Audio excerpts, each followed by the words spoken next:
함께 나눌 말씀은 다니엘서 6장 16절부터 28절까지입니다.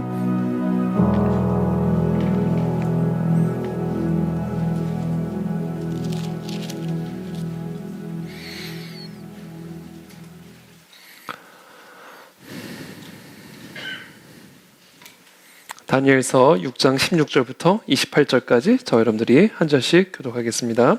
저부터 읽겠습니다. 이에 왕이 명령하매 다니엘을 끌어다가 사자굴에 던져 넣는지라. 왕이 다니엘에게 이르되 네가 항상 섬기는 너의 하나님이 너를 구원하시리라 하니라. 이에 돌을 굴려다가 굴러오기를.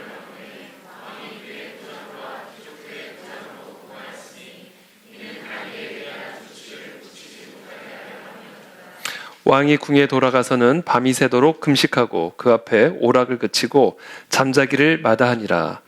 이튿날에 왕이 새벽에 일어나 급히 사자굴로 가서 다니엘이 든 굴에 가까이 이르러서 슬피 소리질러 다니엘에게 묻되 살아계신 하나님의 종 다니엘아, 네가 항상 섬기는 내 하나님이 사자들에게서 능히 너를 구원하셨느냐 하니라. 다니엘이 왕에게 이르되 왕이여 원하건대 나의 하나님이 이미 그의 천사를 보내어 사자들의 입을 봉하셨으므로 사자들이 나를 상해하지 못하였사오니 이는 나의 무죄함이 그 앞에 명백함이오며 또 왕이여 나는 왕에게도 해를 끼치지 아니하였나이다 하니라.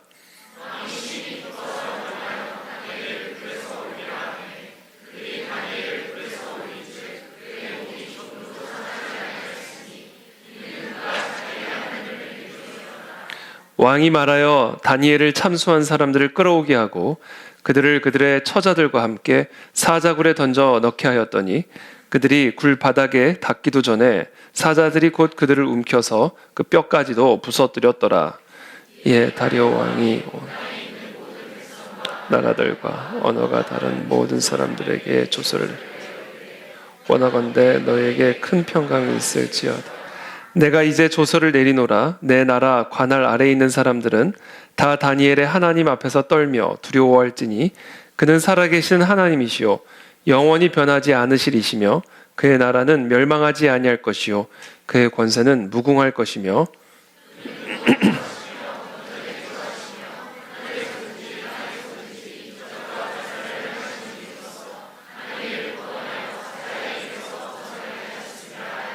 함께 읽습니다. 이 다니엘이 다리오 왕의 시대와 바사 사람 고레스 왕의 형통하였더라. 아멘. 아멘. 네, 우리 지난 5일간 정말 수고하신 여러분 진심으로 축복하고 예수님의 이름으로 또 사랑하고 또 하나님의 특별한 은혜가 오늘 이 밤에 우리 모두에게 충만하게 임하게 되기를 예수님의 이름으로 기도합니다. 네, 오늘 사자굴에서 건져내신 하나님이라는 주제를 가지고 함께 말씀 나누겠습니다.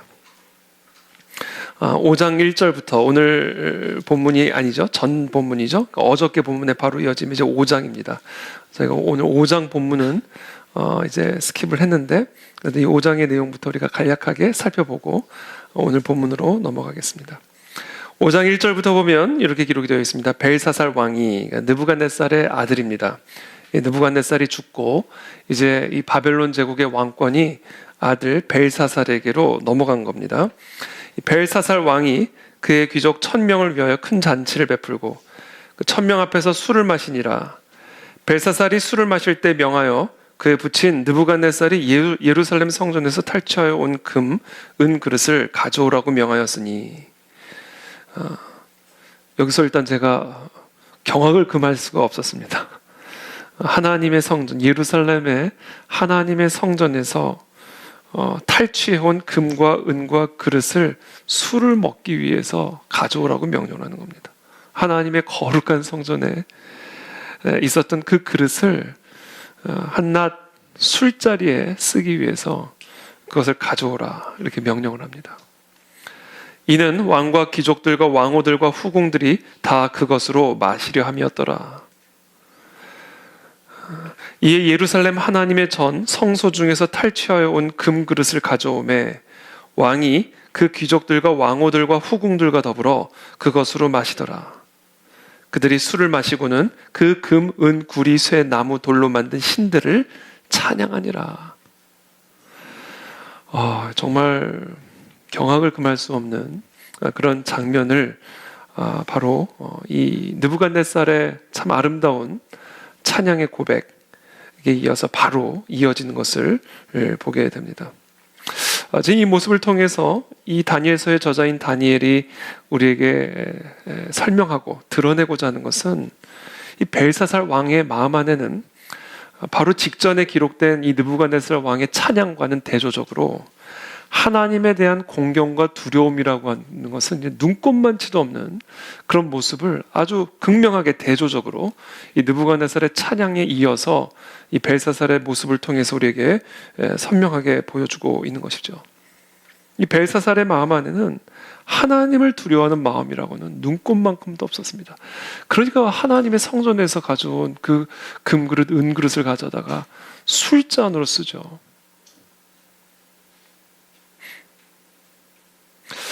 결국 하나님의 심판이 임합니다. 다니엘서 5장 5절에 보면 이렇게 기록이 되어 있습니다. 그때 사람의 손가락들이 나타나서 왕궁 촛대 맞은편 석회벽에 글자를 쓰는데 왕이 그 글자 쓰는 손가락을 본지라. 이에 왕의 즐기던 얼굴빛이 변하고 그 생각이 번민하여 넓적다리 마디가 녹는 듯하고 그의 무릎이 서로 부딪힌지라. 완전히 그냥 영혼이 녹아져 버린 겁니다. 두려움에 사로잡혀서 순간 얼굴빛이 변해져 버린 거예요. 넓적다리 마디마디가 녹아내리는 듯한, 그래서 무릎이 서로 떨려가지고 무릎이 서로 덜덜덜 부딪히는 그런 모습을 기록을 하고 있습니다. 여러분, 하나님을 모독하는 벨사살에게 지금 하나님의 주권적인 심판이 임하는 것을 보여주고 있습니다. 여러분, 하나님을 가볍게 여기는 사람은요, 반드시 하나님의 심판을 받습니다. 하나님의 성전을 가볍게 여기는 사람은 반드시 하나님의 심판을 받습니다. 하나님의 예배를 가볍게 여기는 사람, 멸시하는 사람은요, 반드시 심판받습니다. 하나님의 예배를 여러분 경외하는 마음으로 임하시기를 축복합니다. 여러분, 하나님의 성전을 두려운 마음으로 오시기를 바랍니다. 우리 안에 이 하나님을 두려워하는 마음이 있어야 됩니다. 이 하나님을 두려워하는 마음은 하나님의 위대하심으로부터 나오는 거예요.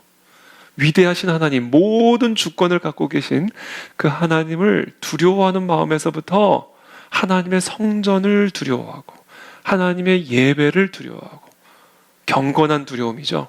경건한 두려움.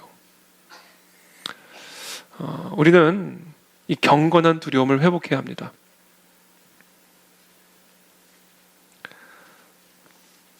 도대체 그 글이 무슨 글일까? 석회벽에 갑자기 글자를 썼어요. 누군가가 나타나서 글자를 쓰는 아주 이상한, 신기한, 기이한 일을 보게 된 겁니다. 그래서 이 벨사살 왕이 결국은 다니엘을 부릅니다. 그리고 알 수 없는 저 글자의 의미가 무엇인지를 자신에게 설명해 줄 것을 요청하는 것이죠. 패턴이 똑같아요. 느부갓네살의 꿈, 그렇죠? 그 다음에 이번에는 벽에 나타난 이런 환상을 통해, 글자를 통해서 하나님은 지금 벨사살 왕에게, 그리고 우리 모두에게 분명한 메시지를 주고자 하고 계시는 것이죠. 5장 18절부터의 말씀입니다.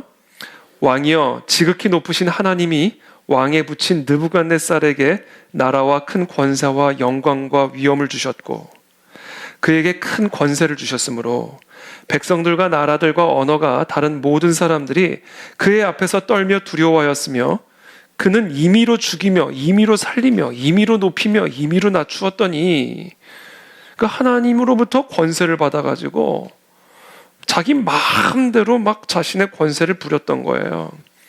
그래서 결국은 자신의 마음이 막 하나님이 되어버린 거예요. 하나님이 되어버린 거예요, 자신이.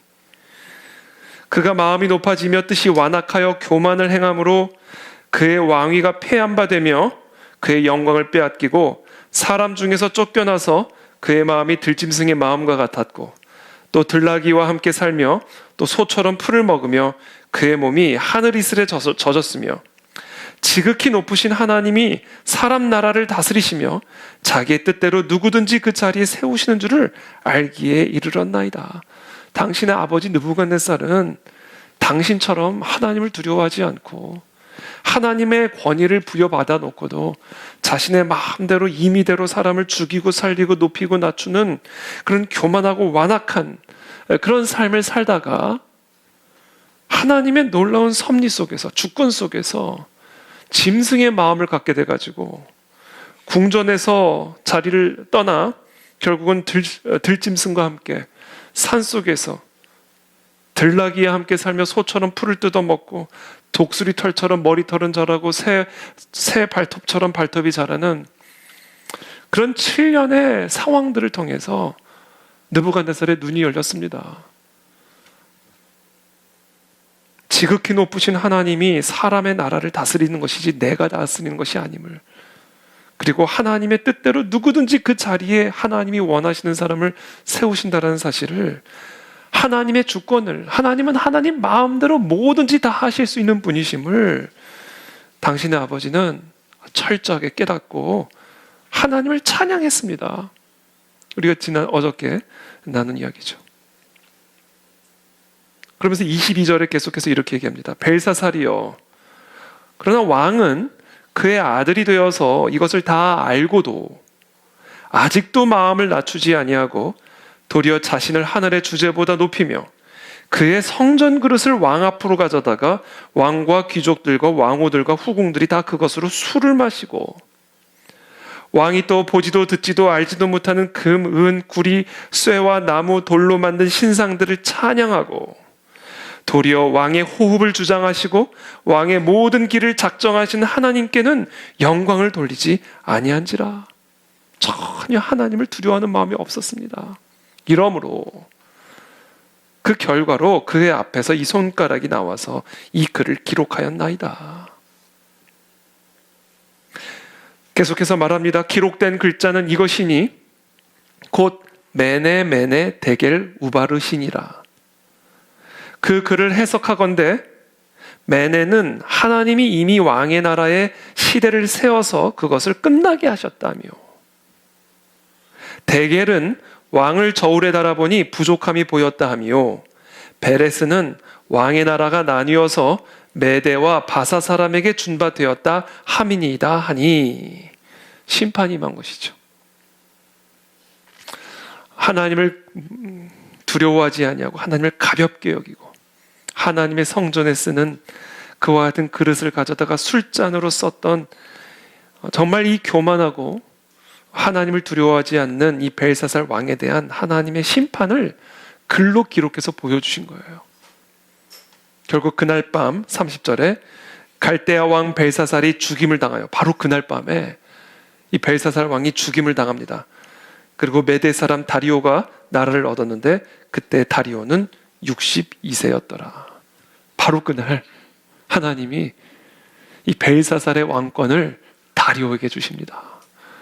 여러분, 하나님은 하나님 마음대로 하시는 분이세요. 그러니까 우리가 얼마나 하나님을 두려워해야겠습니까? 우리가 얼마나 하나님을 두려워해야겠어요? 저와 여러분들 안에 그 하나님을 두려워하는 마음이 있습니까? 하나님을 두려워하지 않는 벨사살을 하루아침에 죽이시고 그 자리에 다리오를 세우십니다. 벨사살의 왕국을 다리오에게 주십니다. 바로 이분이 우리 하나님, 주권자 하나님이시다. 그래서 오늘날 우리 모든 한국교회 성도들, 우리 특별히 그 안에 들린 성도들의 마음 안에 정말로 이 하나님을 두려워하는 마음이 있는가, 이것을 다시 한번 확인하시게 되기를 예수님 이름으로 축복합니다.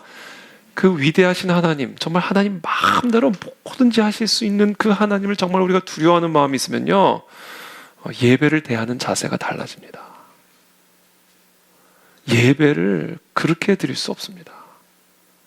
하나님의 말씀을 그런 마음의 태도로 들 수 없습니다. 여러분, 정말 우리가 하나님을 두려워하면요, 그게 나타나게 되어 있어요. 엘리 제사장의 아들들 보세요. 제사장이 제사를 어떻게 생각했어요?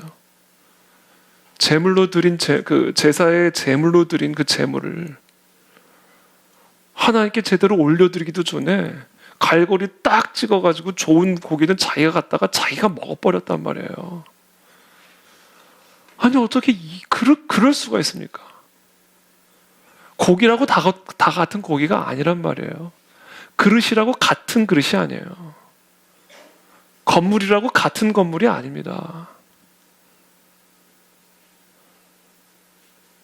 어떻게 하나님의 전에 하나님의 예배를 위해 쓰던 그릇을 갖다 술을 퍼먹을 수 있으며, 어떻게 하나님의 제사를 위해 드린 그 제물을 자기 배를 채우기 위해 고기로 삼아 먹을 수가 있습니까? 어떻게 그런 사람의 마음에 정말 위대하신 하나님, 주권자 하나님, 지극히 높으신 하나님이 하나님의 뜻대로 그 나라를 누구에게든지 주실 수 있고, 누구 임의대로 살리기도 하고 죽이기도 하시고, 임의대로 높이기도 하고 낮추기도 하시는 그 하나님을 두려워하는 자라고 말을 할 수가 있겠어요? 그래서 그런 사람은 저주를 받아요. 저주를 받습니다. 지금 당장 안 받아도 서서히 대대로 받습니다. 여러분, 오늘 우리가 저주 안 받았다고 괜찮다 생각하시면 큰일 납니다. 인생 끝날 때 저주받은 인생으로 판명이 남은 그때는 어떡하시려고 그래요? 정말 우리 마음 안에 하나님을 두려워하는 마음이 있어야 됩니다. 하나님은 저와 여러분들을 저주하실 수 있는 분이세요. 어떻게 하나님이 나를 감히 저주를 그런 생각 자체가 잘못된 생각이라는 거예요. 엘리 제사장 아들도 죽이잖아요.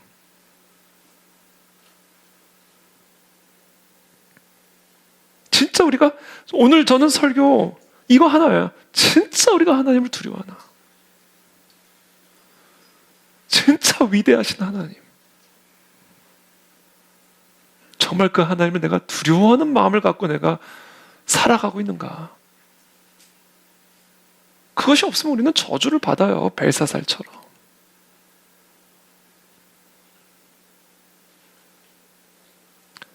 사무엘상 2장 29절 말씀 보세요. 너희는 어찌하여 내가 내 처소에서 명령한 내 재물과, 지금 엘리 제사장에게 하는 말입니다. 너희는 어찌하여 내가 내 처소에서 명령한 내 재물과 예물을 밟으며 네 아들들을 나보다 더 중히 여겨. 그러니까 엘리 제사장이요, 그런 자신의 아들들의 행태를 드러놓고도 두렵게 꾸짖지를 않아요. 그러니까 엘리도 하나님을 두려워하는 마음이 없었던 거예요. 정말로 하나님을 두려워하는 마음을 가졌던 아버지라면 예배를 그런 식으로 대하는 자녀들을 그냥 내버려 둘 수가 없는 겁니다. 하나님의 말씀을 그렇게 가볍게 여기는 아들들을 내버려 둘 수가 없는 거예요.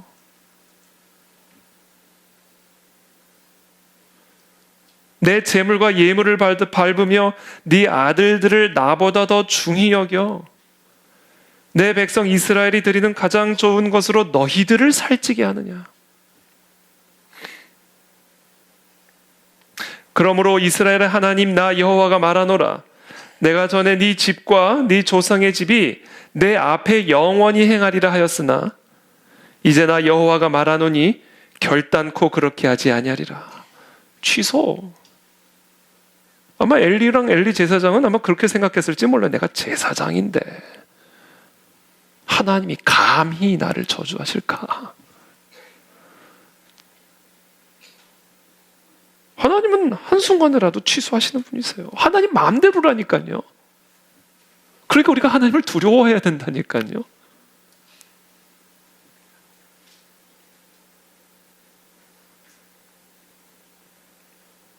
이제 나 여호와가 말하노니 결단코 그렇게 하지 아니하리라. 나를 존중히 여기는 자를 내가 존중히 여기고 나를 멸시하는 자를 내가 경멸하리라. 보라, 내가 네 팔과 네 조상의 집 팔을 끊어 네 집에 노인이 하나도 없게 하는 날이 이를지라. 이스라엘에게 모든 복을 내리는 중에 너는 내 처소에 환난을 볼 것이요 네 집에 영원토록 노인이 없을 것이며 내 제단에서 내가 끊어버리지 아니할 네 사람이 네 눈을 쇠잔하게 하고 네 마음을 슬프게 할 것이요 네 집에서 출산되는 모든 자가 젊어서 죽으리라. 네 두 아들 홈니와 비느하스가 한 날에 죽으리니 그 둘이 당할 그 일이 네게 표징이 되리라. 하나님을 두려워하는 마음이 없었기 때문에 이 엘리 제사장과 이 두 아들은 비참한 죽음을 당합니다. 하나님을 두려워하지 않는 자는 하나님의 저주를 받습니다.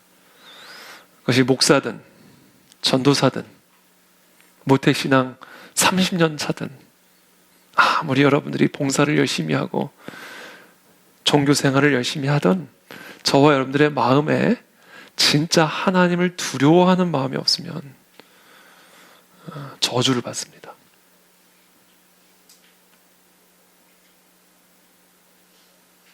하나님을 두려워하는 사람인지 아닌지 그건 그 사람이 예배를 드리는 태도를 보면 알 수 있어요. 보세요. 재물 가지고 장난치는 거 보십시오.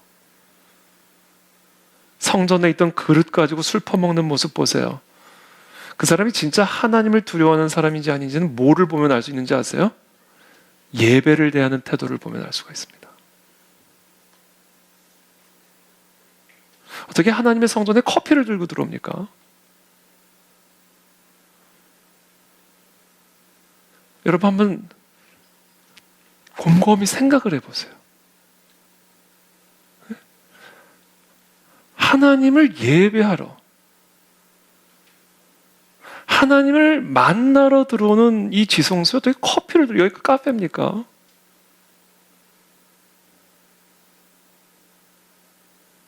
아니 그 마음에 어떻게 하나님을 두려워하는 마음이 있다고 우리가 얘기를 할 수가 있어요.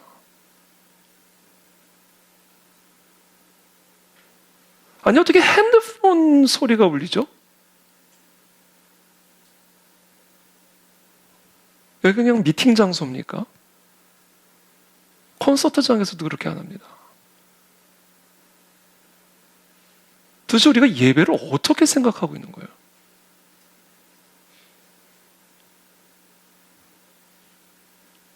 다른 거 볼 필요가 없어요. 그 사람이 예배를 대하는 태도. 여러분 예배 저 만나러 오는 거 아니잖아요. 그렇죠?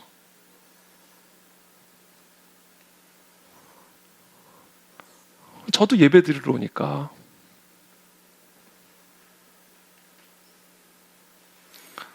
저는 하나님이 지금 우리 예배를 어떻게 보실까? 하나님은 다 보고 알고 계시잖아요.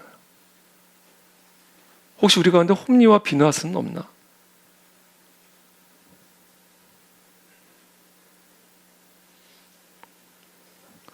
왜 예배 때 애들 데리고 들어오지 말라는 거예요?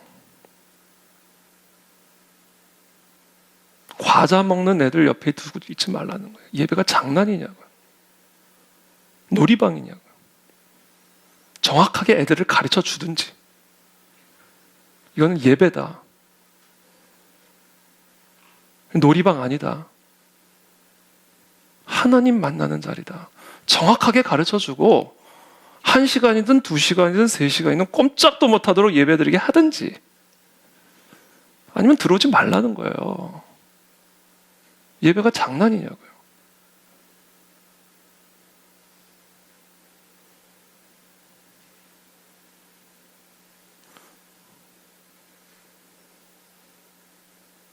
아니 하나님을 만나는 이 지성소, 여러분 구약 성경 보세요. 예배드리다 죽어요, 사람이. 이게 회복이 되지 않으면 부흥은 없습니다.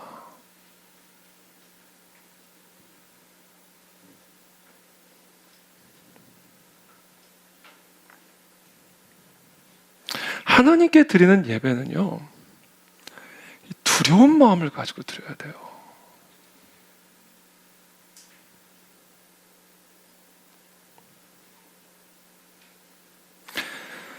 예배를 가볍게 대하는 태도는 하나님을 가볍게 대하는 태도입니다.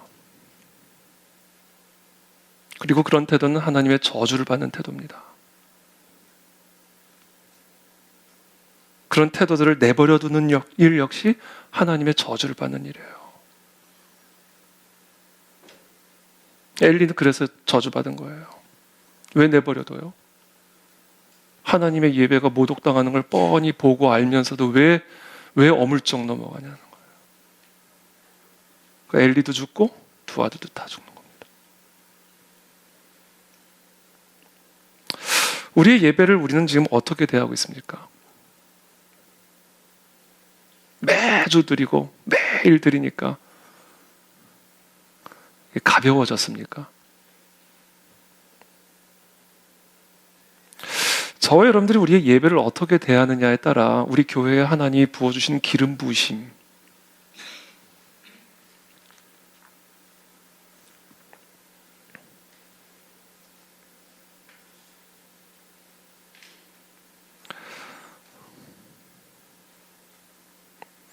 다니엘 보세요. 다니엘.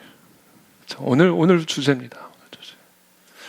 우리 교육자들은 예배를 어떻게 준비하는가?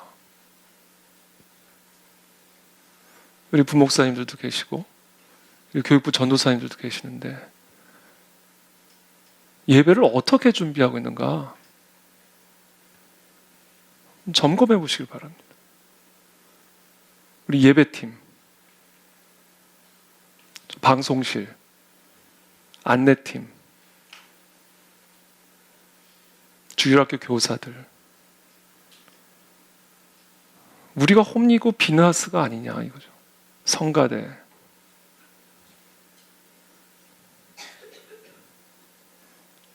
저는 오늘 말씀을 묵상하면서 하나님의 이 메시지를 받았어요.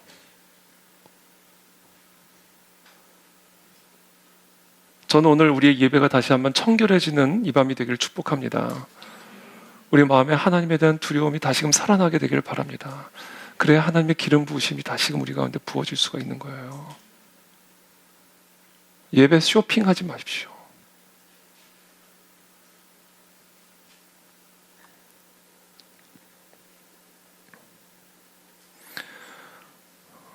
그래서 저는 오늘날 한국교회를 바라보시는 하나님의 마음, 한국교회 예배 매주마다 예배를 드리는데 어떻게 보실까? 좀 두려운 마음이 생겼어요. 특별히 오늘 다니엘의 모습을 보면서.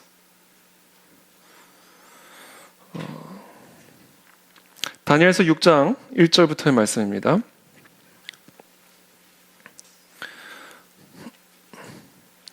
다리오가 자기의 뜻대로 고관 120명을 세워 전국을 통치하게 하고 또 그들 위에 총리 셋을 두었으니 다니엘이 그 중에 하나이라. 이는 고관들로 총리에게 자기의 직무를 보고하게 하여 왕에게 손해가 없게 하려 함이었더라. 다니엘은 마음이 민첩하여 총리들과 고관들 위에 뛰어나므로 왕이 그를 세워 전국을 다스리게 하고자 한지라. 이에 총리들과 고관들이 국사에 대하여 다니엘을 고발할 근거를 찾고자 하였으나 아무 근거, 아무 허물도 찾지 못하였으니 이는 그가 충성되어 아무 그릇됨도 없고 아무 허물도 없음이었더라. 그들이 이르되 이 다니엘은 그 하나님의 율법에서 근거를 찾지 못하면 그를 고발할 수 없으리라. 다리오 시대가 돼도 다니엘은 이 다리오의 인정을 받아가지고 계속해서 정권이 바뀌고 심지어 제국이 바뀌었음에도 불구하고 다니엘은 계속해서 총리로서 최고 권력자 옆에서 함께 하는 것을 보게 됩니다. 6절에 이에 총리들과 고관들이 모여 왕에게 나아가서 그에게 말하되 다리오 왕이여 만수무강하옵소서. 나라의 모든 총리와 지사와 총독과 법관과 관원이 의논하고 왕에게 한 법률을 세우며 한 금령을 정하실 것을 구하나이다. 왕이여 그것은 곧 이제부터 30일 동안에 누구든지 왕 외에 어떤 신에게나 사람에게 무엇을 구하면 사자굴에 던져 넣기로 한 것이니이다. 예배드리면 사자굴에 집어넣는 법령을 지금 통과시키자는 거예요. 그런즉 왕이여 원하건대 금령을 세우시고 그 조서에 왕의 도장을 찍어 메대와 바사에 고치지 아니하는 규례를 따라 그것을 다시 고치지 못하게 하옵소서 하매 이에 다리오 왕이 조서에 왕의 도장을 찍어 금령을 내니라. 결국은 예배를 처벌하는 법, 기도하면 예배하면 하나님을 섬기면 사자굴에 넣는 그 법령의 도장을 찍어버립니다. 근데 놀라운 사실은 다니엘은 이 조서에 왕의 직인이 찍힌 것을 알고도 10절에 자기 집에 돌아가서는 윗방에 올라가 예루살렘으로 향한 창문을 열고 전에 하던 대로 하루 3번씩 무릎을 꿇고 기도하며 그의 하나님께 감사하였더라. 여러분, 이게 진짜 하나님을 두려워하는 마음입니다. 다리오 왕의 명령보다 하나님을 더 두려워할 때 이 조서에 직인이 찍힌 것을 알고도 다니엘은 하던 대로 창문을 열고 무릎을 꿇고 기도하며 하나님께 감사했다. 무릎을 꿇고, 그렇죠.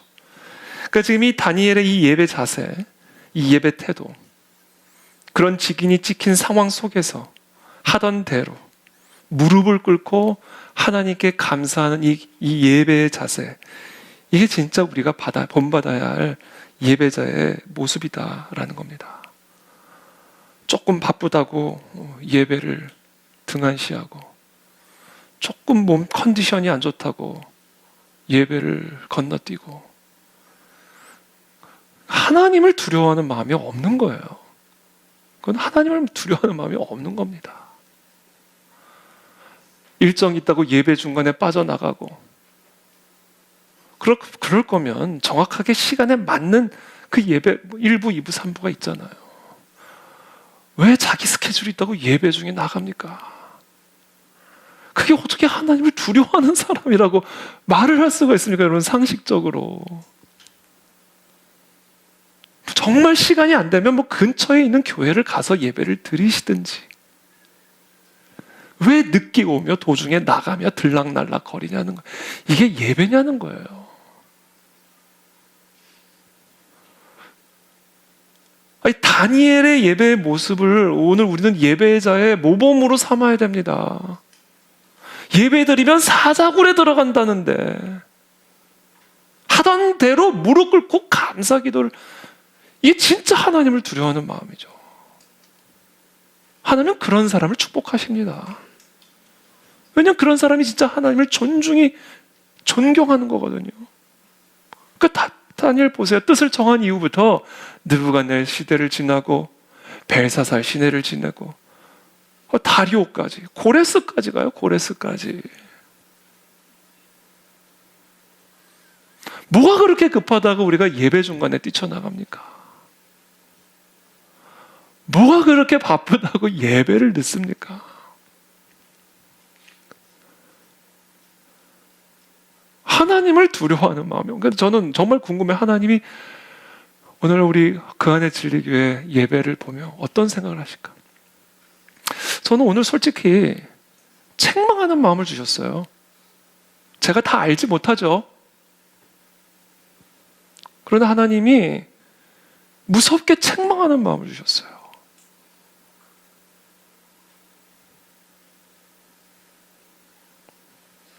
이게 어물쩍 넘어갈 일이 아니다. 중간에 전화벨 울리면 실수할 수 있으니까, 그렇죠? 실수할 수 있어요. 누구든 깜빡하고.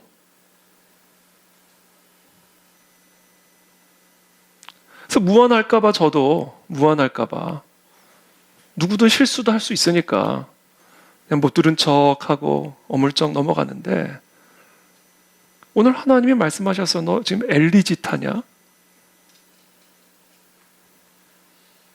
너도 죽고 다 죽는다.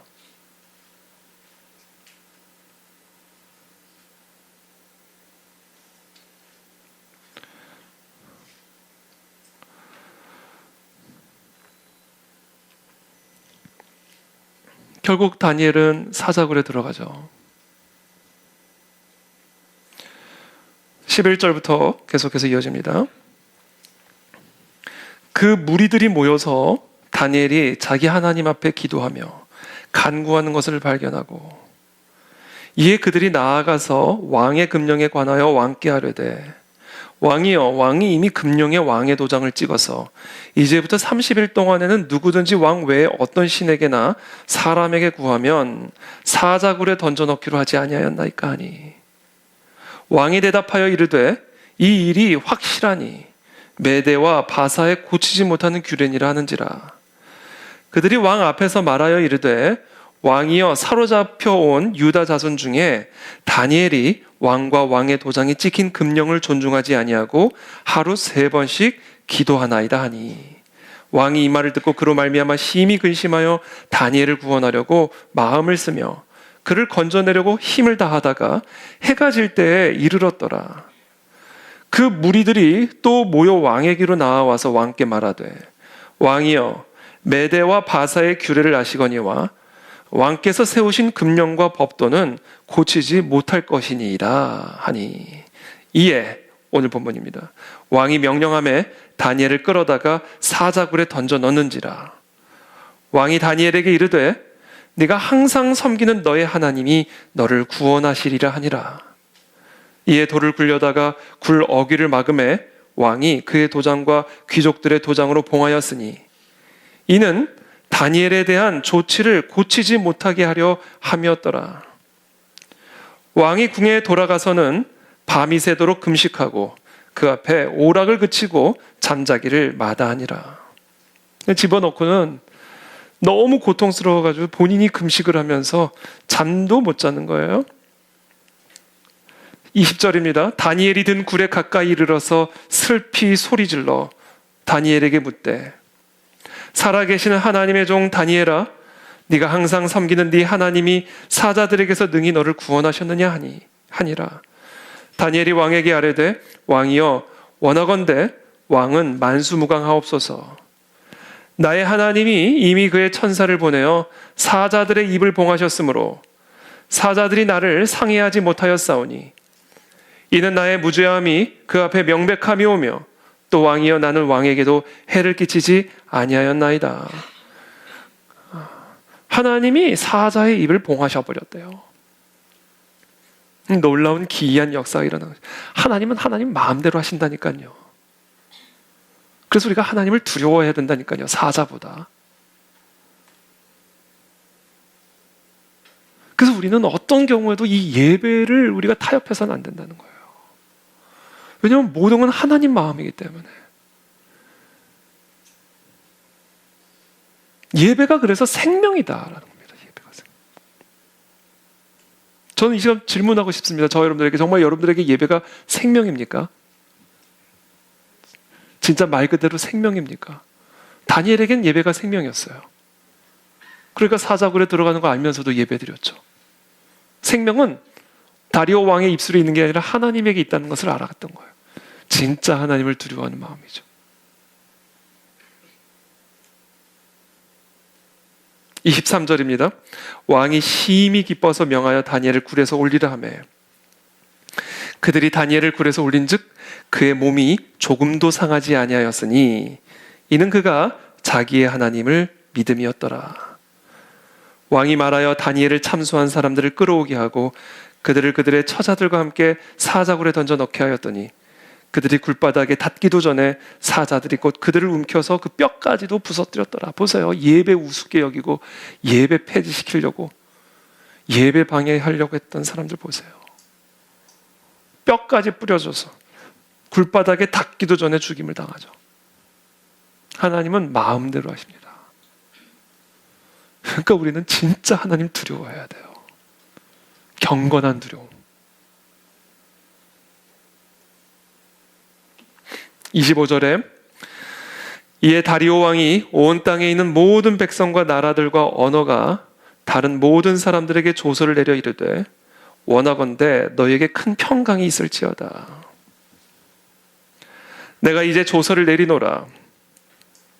내 나라 관할 아래에 있는 사람들은 다 다니엘의 하나님 앞에서 떨며 두려워할지니 그는 살아계시는 하나님이시오 영원히 변하지 않으시리시며 그의 나라는 멸망하지 아니할 것이요 그의 권세는 무궁할 것이며 그는 구원도 하시며 건져내기도 하시며 하늘에서든지 땅에서든지 이적과 기사를 행하시는 이로써 다니엘을 구원하여 사자의 입에서 벗어나게 하셨음이라 하였더라. 벨세살의 죄송합니다. 다리오의 입에서 나오는 말이에요. 전 또 어제처럼 궁금해서요. 다리오도 구원을 받았을까? 근데 느부갓네살보다는 확신이 적어요. 왜냐하면 계속해서 다니엘의 하나님이에요. 나의 하나님이 아니에요. 계속 위대한 건 알겠어요. 그러나 아직은 내 하나님이 아니에요.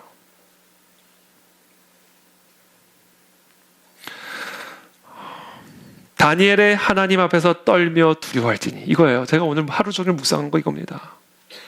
다니엘의 하나님 앞에서 떨며 두려워하라. 그는 사자굴에서 건져내시는 하나님의 모습을 바라보면서 깨달은 거예요. 아직 자신의 하나님은 아니지만 깨달은 거예요.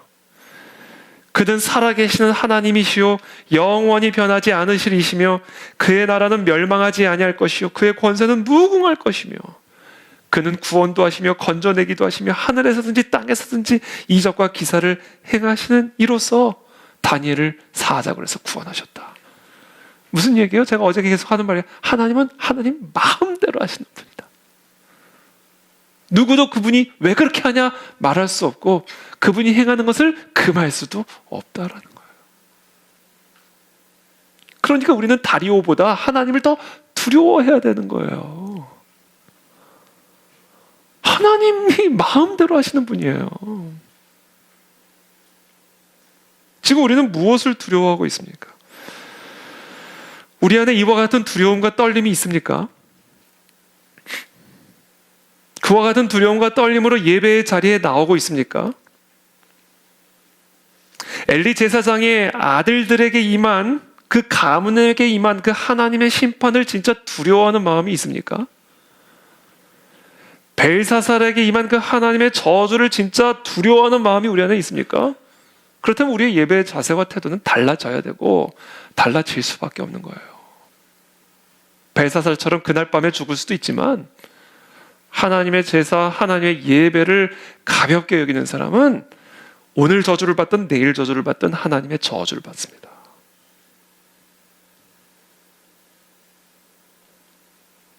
하나님을 두려워하는 마음이 있어야 됩니다. 예배는 하나님의 위대하심에 대한 우리의 마음의 표현이고 태도입니다. 그래서 하나님에 대한 우리의 자세와 태도는 예배 자세를 통해 드러납니다. 다니엘을 통해서도 보듯이.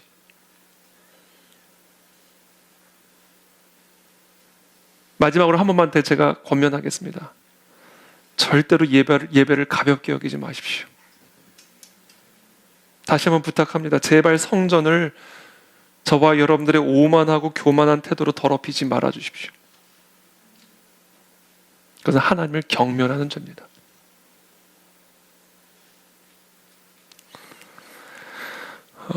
이 영어에서 이 위엄이라고 하는 단어, majesty라고 하죠. majesty. 이 majesty라는 말은 라틴어에서 온 단어입니다. 위대함이란 뜻이에요. greatness, 위대함. Her Majesty 그러죠. 영국 여왕에게 Her Majesty. 그분 안에 있는 그 위대함을 인정하는 표현입니다. 예배라는 표현을 할 수 없지만 그 여왕 안에 있는 그 greatness, 그 위대함을 인정하면서 그것에 합당한 공경을 보여드리는 거예요. 그래서 여왕 이름 부르지 않죠. Her Majesty 이렇게 부르죠. 위엄. 그러니까 어떤 사람에게 위엄이 있다 이렇게 말을 하면 그것은 그 사람 안에 있는 위대함을 인정을 하고 그것에 경의를 표현한다 이 이야기입니다. 그것이 예배입니다. 그 사람 안에 위대함이 있음을 인정하고 그것에 합당한 경의를 표현한다. 하나님 안에 있는 그 위대함을 인정한다면 그것에 합당한 경의를 표현하는 거예요. 그게 예배예요.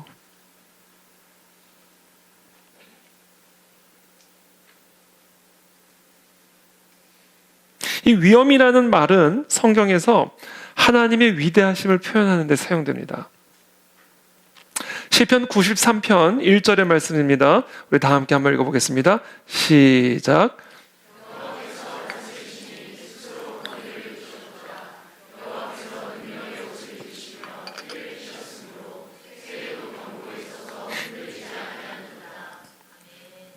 여호와께서 다스리시니 스스로 권위, 여기서 majesty예요. 이게 위엄.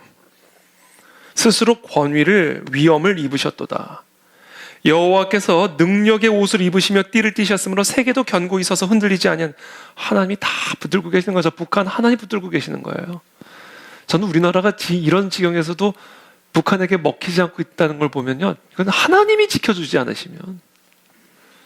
이 세계 보세요. 이 세계의 균형이요, 깨질 것 같은데 안 깨지고 무너질 것 같은데 안 무너지고. 그게 다 뭐예요? 하나님이 붙들고 계시기 때문이에요. 전 이거 지극히 개인적인 얘기입니다만, 전 미국 대통령이 조 바이든이 되면 미국은 끝날 줄 알았어요. 조 바이든 좋아하시는 분 계시면 죄송합니다. 제 개인적인 생각을 얘기를 드린 거예요. 이건 설교 아니에요. 이건 제 개인적인 얘기하는 거예요. 우리나라 역대 대통령 보세요. 여러분들 각자 지지하는 대통령들이 다 다르겠지만, 이 대통령이 되면 우리는 망했다, 끝났다 생각하는 대통령들이 있었을 거 아니에요. 투표 끝나고 울고 불고, 예? 그런 대통령들이 뭐 어느 진영에서든 다 있었을 것 아닙니까?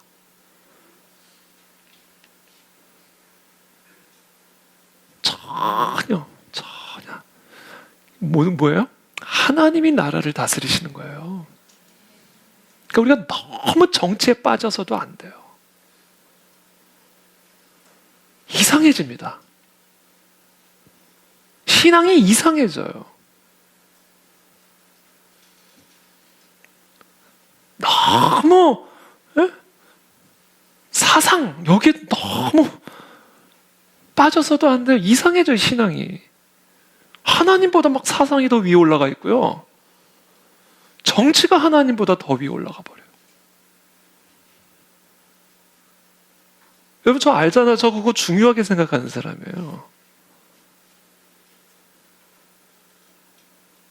근데 너무 마치 누가 대통령 되느냐에 따라 나라가 무너지고 세워지는 것이냐, 그렇게 돼버린다고요. 왜냐면 하나님이 모든 것을 다스리시는데. 그러니까 우리 안에요, 하늘이 무너져도 사자굴에 들어가서도 하나님 안에 있는 그 위대함을 인정하고 그것에 합당한 경의를 표현하기만 하면요, 나라는 안 무너집니다. 그런 사람만 이 나라에 더 많아지면요, 이 나라는 더 부강해집니다. 누가 대통령이 되든. 대통령이 이 나라 다스리는 거 아니에요. 사자굴에서 나오잖아요. 하나님의 위대함을 인정하고 어떤 상황이든 그것에 합당한 경의를 표현하기만 하면 하나님은 우리를 사자굴에서도 건져내시는 것이고, 저 김정은의 저 계략에서도 건져내시는 것이고. 중요한 건 누가 지도자고 지금 무슨 법이 있고 그게 아니에요.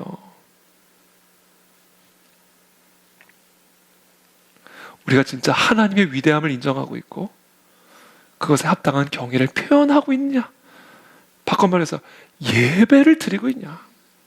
우리가 진짜 예배자인가? 한국교회가 진짜 예배자인가? 거기에 나라의 운명이 달린 것이고 우리 개인의 운명이 달린 것이지, 다른 것에 달려있는 게 절대로 아니라고요. 그래서 저는 이번 리바이벌 코리아 광장 집회에서도요, 저는 진짜 우리 그 안에 모든 성도들이 그 마음으로 그 자리에 섰으면 좋겠어요. 우리가 그 자리에서 어떤 지도자를 비난하기 위해 서는 것도 아니고 어떤 정책을 비판하기 위해 서는 것도 아니고, 그냥 우리가 그 자리에서 그냥 한마음 한뜻으로 마치 사자굴에 들어간 다니엘처럼 하나님의 그 위대하심을 인정하고 그것에 대한 경의를 표현함으로 가만히 있어 하나님됨을 아는, 저는 그런 예배자로 중보자로 그 자리에 가득 찼으면 좋겠습니다.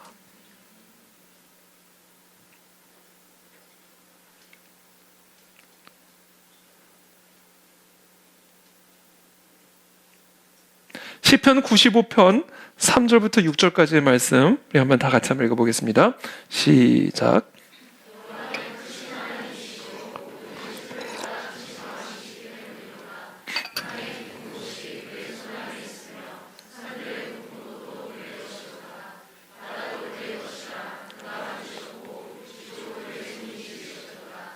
오라 우리가 굽혀 경배하며 우리를 지으신 여호와 앞에 무릎을 꿇자. 아멘. 이거예요. 여호와는 크신 하나님이시여 모든 신들보다 크신 왕이시기 때문이로다. 여러분 정말 이걸 아멘 믿으십니까? 땅의 깊은 곳이 그의 손 안에 있으며 산들의 높은 곳도 그의 것이로다. 바다도 그의 것이라. 그가 만드셨고 육지도 그의 손이 지으신 거예요. 육지를 그의 손으로 지으신 거예요. 그분의 위대함을 정말로 인정하십니까? 그렇다면 우리가 할 일은 하나예요. 굽혀 경배하며 사자굴에서도 우리를 지으신 여호와께 합당한 경의를 표현하는 겁니다. 우리나라가 지금 어떤 상황 가운데 있든지, 내 상황이 지금 어떤 상황 가운데 있든지 우리가 할 일은 하나. 비가 오나 눈이 오나 푸른 초장이나 사망의 음침한 골짜기나 궁궐에 있던 사자굴에 있던 변함없이 우리가 해야 할 단 하나의 일, 만군의 여호와 하나님 안에 있는 그 위대함을 인정하고 그것에 합당한 경의를 무릎 꿇고 표현하는 겁니다.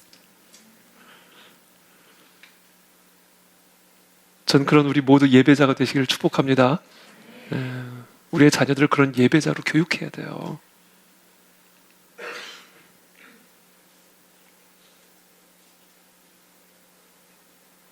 자, 그렇다면 어떻게 우리가 하나님의 위대하심에 대한 올바른 개념을 가질 수 있을까요? 어떻게 하면 내 안에 이 하나님의 위대하심에 대한 자각을 계속해서 이렇게 성장시켜 나갈 수 있을까요? 이게 성장해야 되거든요. 이게 저절로 하나님에 대한 위대하심에 대한 자각이 생겨나는 게 아니에요. 이 다니엘같이 사자굴에 들어가면서까지 예배드리는 이게요, 그냥 나오는 게 아닙니다. 방법이 있어요.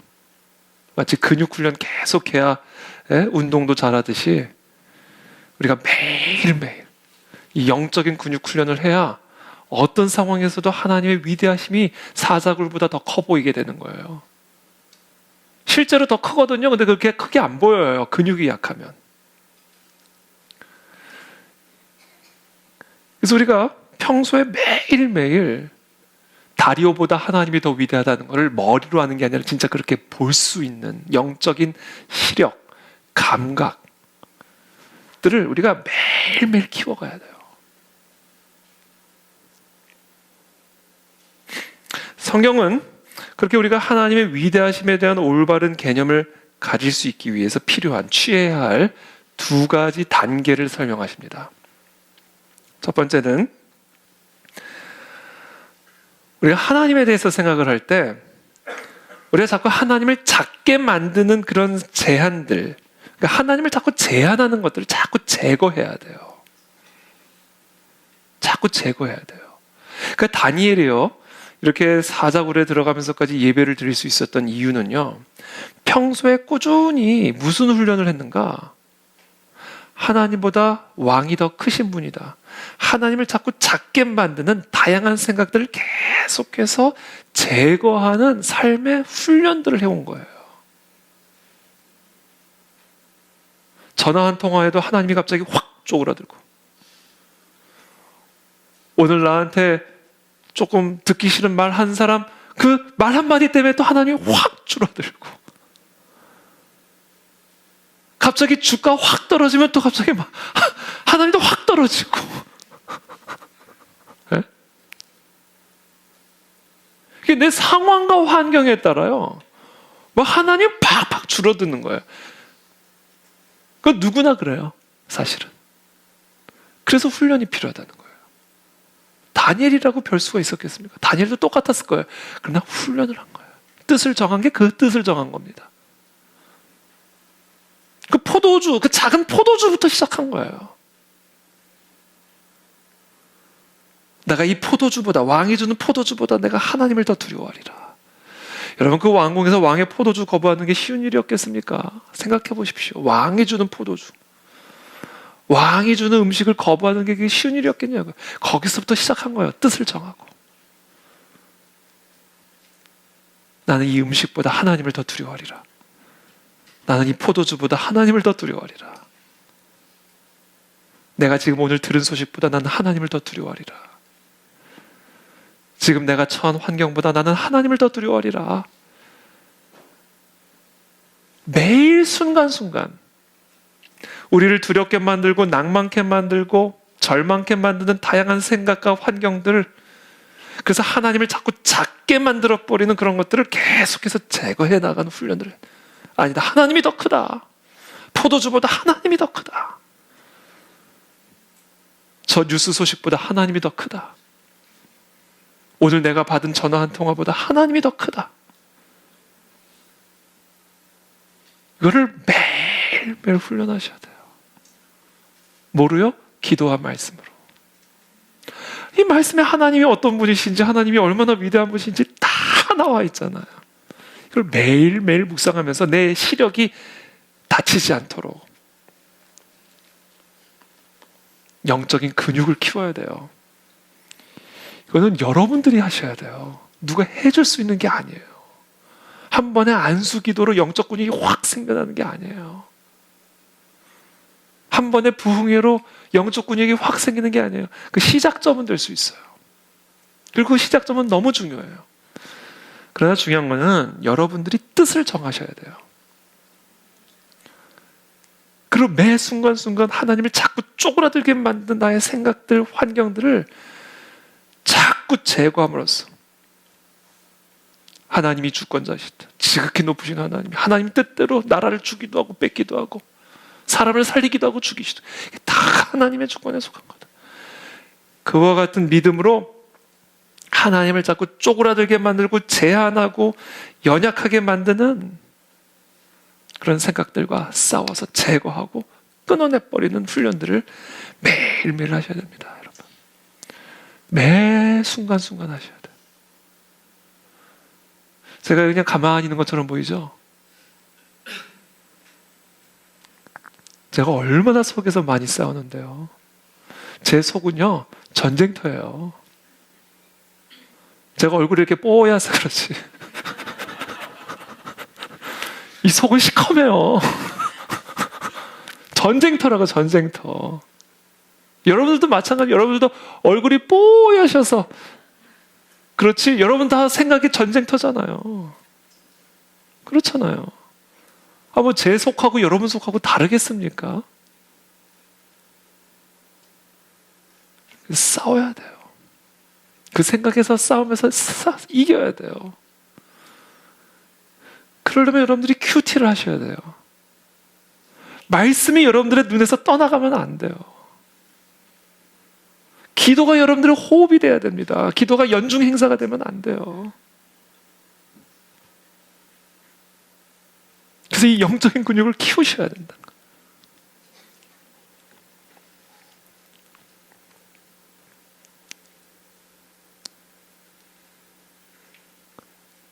두 번째 방법은 뭐냐면,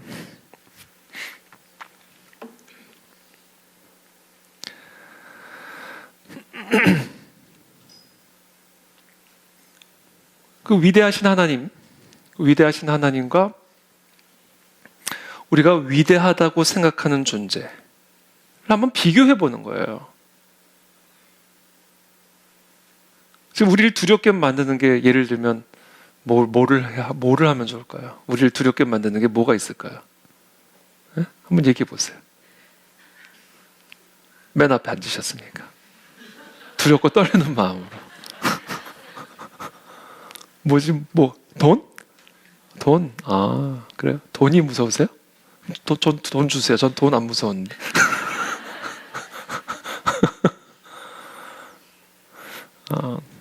우리를 무섭게 만드는 걸 한번 생각해. 예를 들면 그 누구든 사람이라고 생각해보세요. 사람. 위대하신 하나님과 우리가 위대하다고 생각하는 존재를 한번 비교해 보라는 거예요. 그때 우리가 과연 상식적으로 하나님보다 이 사람을 두려워하는 게 그게 말이 되나? 한번 생각을 해보라는 거예요. 이게 우리 영적 근육을 훈련시키는 데 매우 큰 도움이 됩니다. 한번 합리적으로 생각을 해보라는 거예요. 정말 하나님의 위대하심을 우리가 정말로 인정한다면, 정말로 우리가 하나님의 그 위대하심을 인정한다면, 내가 지금 무서워하고 있고 또는 내가 위대하다고 생각하는 그 사람과 비교해 봤을 때 내가 과연 이 사람에게 묶여서 하나님을 그렇게 작게 보는 게 이게 과연 합당한 일인가 우리가 생각하게 된다는 것이죠. 그래서 성경은 비교해봐라 이렇게 얘기합니다. 비교해봐라. 비교해봐라. 이사야서 40장 1절 말씀입니다. 이사야서 40장 1절 말씀. 너희의 하나님이 이르시되 너희는 위로하라 내 백성을 위로하라. 지금 여기서 지금 이스라엘 백성들 이제 바벨론의 포로로 끌려가게 될 그 이스라엘 백성들을 향하여 하나님이 위로할 것을 명령하시죠. 오늘날 우리와 같은 사람들, 많은 그런 위로가 필요한 사람들, 의기소침하고 겁을 먹었고 자포자기하고 있고 여러 가지로 불리한 어려운 환경 가운데 있는 우리들을 향하여 하시는 말씀입니다. 위로하라, 위로하라. 내 백성을 위로하라. 그러면서 하나님이 무엇을 명령하시냐면요. 12절에 이렇게 명령하십니다. 우리 다 함께 한번 읽어보겠습니다. 시작. 누가 손바닥으로 바닷물을 땅에 티끌을 되담아 보았으며 접시 저울로 산들을 막대 저울로 언덕들을 달아 보았으랴. 손바닥으로 바닷물을 헤아린 분이에요. 하나님은 뺨으로 하늘을 잰 분입니다. 땅에 티끌을 되담아 보신 분이고요. 접시 저울로 산들을, 막대 저울로 언덕들을 달아보신 분이에요. 그 이 하나님의 위대하심과 크심을 한번 생각해 보시라고요. 그때 우리가 도대체 나를 두렵게 만들거나 또는 내가 위대하다고 생각하는 사람들이 정말 내 마음을 빼앗을 만한 존재인지를, 과연 그 사람 때문에, 그 상황 때문에, 그 환경 때문에 하나님을 그렇게 쪼그라뜨리는 게 그게 말이 되는지를 점검해 보라는 거예요. 이게 훈련법이에요. 훈련법. 자꾸 나의 상황과 환경이 하나님을 쪼그라들게 만들 때 우리는 이 하나님의 말씀을 펴서 읽으며 하나님의 크심과 위대하심을 살펴보는 가운데 정말로 이 하나님 안에 있는 위대하심을 바라보면서 내 상황, 내 환경, 내가 위대하다고 생각하고 내가 힘있다고 생각하는 그 사람의 더 이상 노예가 되지 않고 두려움에 사로잡히지 않을 수가 있다는 거예요. 그게 하나님이 지금 하나님의 백성을 위로하시는 방식이에요. 열방을 보라는 거예요. 열방을 봐라. 이사야서 40장 15절부터 17절 또 함께 읽겠습니다. 시작.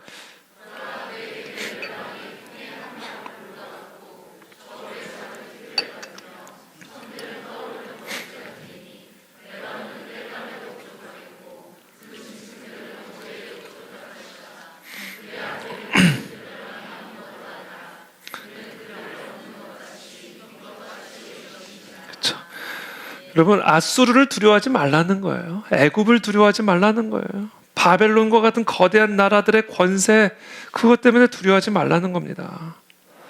그에게는 열방이 통의 한 방울 물과 같대요. 저울의 작은 티끌 같고 섬들은 떠오르는 먼지 같으시대요. 레바논은 땔감에도 부족하겠고 짐승들은 번제에도 부족할 것이래요. 그의 앞에는 모든 열방이 아무것도 아니라 그는 그들을 없는 것 같이 빈 것 같이 여기시느니라. 아수르, 바벨론 아무것도 아니라는 겁니다. 하나님 앞에서. 그래서 또 얘기하십니다. 세상의 위대한 자들을 보라. 이사야서 40장 23절입니다. 또 함께 읽겠습니다. 시작. 귀인들을 패하시며 세상의 사사들을 헛되게 하시나니. 사네립, 느부갓네살, 벨사살, 다리오, 고레스, 누구든 아무것도 아니라는 거예요. 나폴레옹, 히틀러를 생각해 보십시오. 바이든을 생각하시고 이스라엘의 네타냐후를 생각하시고 러시아의 푸틴을 생각하시고 북한의 김정은을 생각하시고 대한민국의 윤석열 대통령을 생각하시고 여러분 세상의 모든 지도자를 하나님 보시기엔 건 아무것도 아닌 존재들이에요. 자신들이 세상을 쥐락펴락하는 것처럼 거들먹거리고 있지만 아무것도 아닌 존재라는 겁니다. 별들을 보라는 거예요. 또 별들을. 제가 오늘 이 설교를 준비하다가 이 별들 얘기 묵상을 하다가 전 과학을 잘 모르니까 한번 리서치를 해봤어요. 우주가 얼마나 큰가. 이 거대한 우주 시공간에서 보면 인간이란 존재는 이 존재감이 없는 먼지보다도 작은 존재들입니다. 우리가 거대한 우주 속에서, 아니 우주까지 안 가도 비행기만 타보세요. 사람이 먼지 같아요. 근데 이 거대한 우주에서 이 인간이란 존재, 뭐 얼마나 대단한 권력을 가진 존재인지 모르겠지만, 이 우주를 창조하신 하나님의 관점에서 그 인간이란 존재가 도대체 뭐냐는 거예요. 이 관점을 가지고 자꾸 하나님을 쪼그러뜨리는 관점과 생각들을 제거하라는 거예요.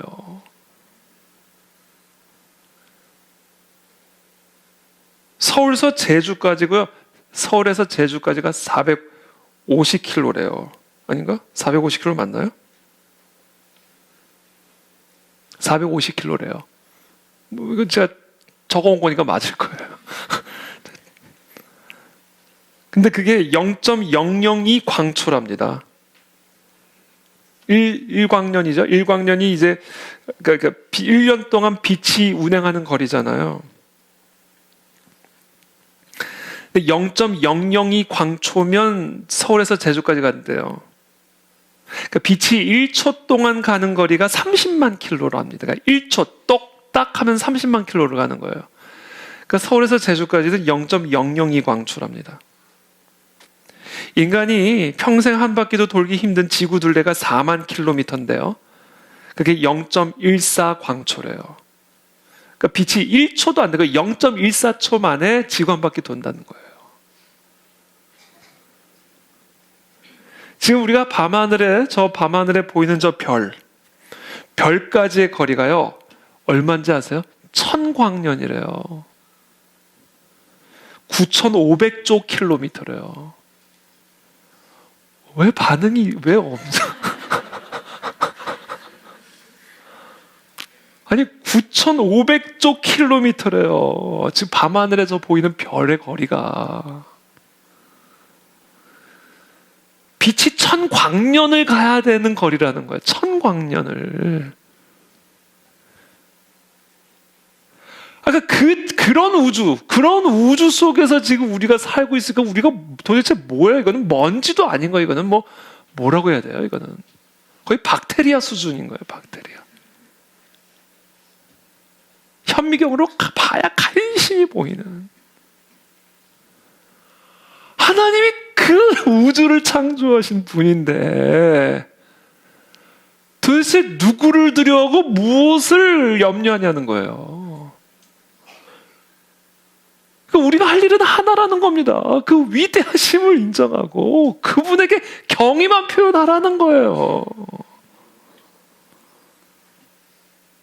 그러면 된다. 그러면 된다. 그래서 제가 계속 예배가 생명이다. 예배가 생명. 그래서 저도 이 부분에 대해서 더 똑바로 서야 되겠어요. 우리 그 안에 질교회 예배가 진짜 하나님 기뻐하시는 예배가 되도록 진짜 내가 더 똑바로 서 있어야 되겠다. 우리 성도들이 더 철저하게 똑바로 하나님 앞에 서야 되겠다. 예배자로. 정말 하나님의 그 위대하심을 인정하고. 그래서 지금 성경은 우리에게 가르쳐 주는 겁니다. 세상을 봐라. 위대한 지도자들을 봐라. 그들이 다 어떻게 됐나. 바벨론 어디 갔냐. 아수르 어디 갔냐. 느부갓네살 어디 갔냐? 히틀러 어디 갔냐? 김일성 어디 갔냐? 우주를 봐라, 별을 봐라. 그 속에서 우리가 어떤 존재인지, 이 땅의 나라들이라는 게 어떤 건지를 보고 사자굴 앞에, 그러니까 다니엘이 그 관점이 있으니까 이게 사자굴은요, 그게 뭔데? 그게 뭔데? 그렇게 된 거예요. 아니 도대체 그게 뭔데 뭐라고. 그러고 그냥 똑같이 하던 데로 가서 문 똑같이 열어놓고 예배들. 그러니까 다니엘이 대단해 보이지만 이게 정상이에요. 저와 이 다니엘의 차이, 우리와 다니엘의 차이가 있다면 이 근육이 충분히 개발이 안 돼 있는 거예요. 그래서 다니엘이 뜻을 정한 게 이 위대한 뜻이에요. 그래서 오늘 시간 축복합니다. 저와 여러분들이 이 뜻을 정하게 되길 축복합니다. 우리 모두가 다 다니엘이 되기를 축복합니다. 이 시야를 갖게 되면 정말 박테리아보다도 하나님의 관점으로 보기에 박테리아보다도 작은 이 세상, 이 만물, 권세자, 나라는 이 하나님의 관점만 우리 안에 정확하게 세워지면요, 사자굴이 뭔데 예배를 못하게 해. 그런 예배자가 되는 거예요. 그때 우리는 그 사자굴에서도 우리를 건져내신 하나님의 위대한 능력을 경험하고 누리고 그것을 많은 사람들에게 목도하게 할 수 있다는 거예요. 그러니까 하나님이 다니엘을 느부갓네살부터 고레스까지 계속 가게 하십니다. 전 우리 모두가 그런 예배자가 되기를 예수님의 이름으로 축복합니다. 두렵고 떨리는 마음으로 우리의 예배를 회복하기를 바랍니다. 우리 방송실에서 섬기시는 분들, 예배팀에서 섬기시는 분들, 강단에 서는 분들, 회중에서 함께 예배를 드리는 분들, 교육부서에서 예배를 드리는 분들, 하나님은 오늘 이 다니엘서 말씀을 통해서 한국교회와 우리들을 책망하십니다. 오늘날 한국교회 예배가 더러워졌다. 우리의 예배가 어디서부터 더러워졌는지 각자의 위치에서 점검하고 우리의 예배의 진정한 회복을 위해서 각자의 자리에서 힘을 써 정말 하나님이 기뻐하시는 사자굴의 사자 입도 닫게 만드는 그 같은 하나님의 은혜와 능력과 기쁨으로 충만한 저와 여러분들의 삶이 되고 또 우리 교회가 되고 한국교회가 되고 이 나라 이민족이 되어서 사자굴에 들어가 있는 것 같은 이런 위기 속에서도 하나님의 기이한 행적으로 놀라운 하나님의 영광을 목도하는 우리 대한민국, 이민족, 열방이 되기를 예수님의 이름으로 축복합니다. 아멘. 함께 기도하겠습니다.